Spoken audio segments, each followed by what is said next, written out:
Nampitondra faisana ny tanàna ny Tomasina ny fandalovan'ilay rivodoza avy afarany teo ankoatra ireo foto-dravitra maro samihafa ny trano ny toeram-pivarotana sy ny foto-dravitra samihafa dia maro ihany koa ny foto-dravitra entina masiana herinaratra ny rava atao amin'izany tanàna ny Tomasina izany. Ilaina aingana nefa ny fanarenana izany mba ahafahan'ireo mponina misitraka ny jiro. Ny 900 ny foto-dravitra ny jirama tao Tomasina dia potika avokoa vokatry ny fandalovan'ny rivodoza avy afarany teo. Ny tondra faisana avokoa na ny andrin-jiro na ny fila izay nidaboka teny amin'ny arabe raha ny tao a Tomasina voalohany.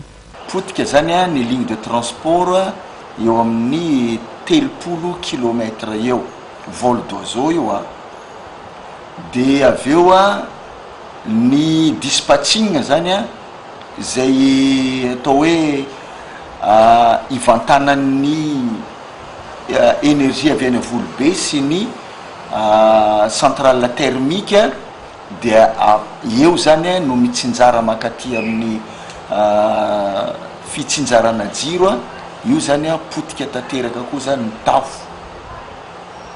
Dia manarak'izay koa ny tambazotra zay mitsinjara jiro amin'ity tanàna ny Tomasina ity misy tambazotra moyenne tension eo amin'ny 1.5 eo potika daholo koa. Mila volatra any amin'ny 10 miliara ariary ny orinasa jirama entina narenana ny foto-dravitra ny jirama any Toamasina. Entina nafainganana kosa ny fanarenana ireo foto-dravitra mba hanafainganana ny fisitrahan'ireo mponina herinaratra araka ny tokony ho izy. Dia nisy ny ekipa teknika ny jirama avy aty amin'ny Foibe mpitantanana anaty Antananarivo nanampy ny ekipa any toerana.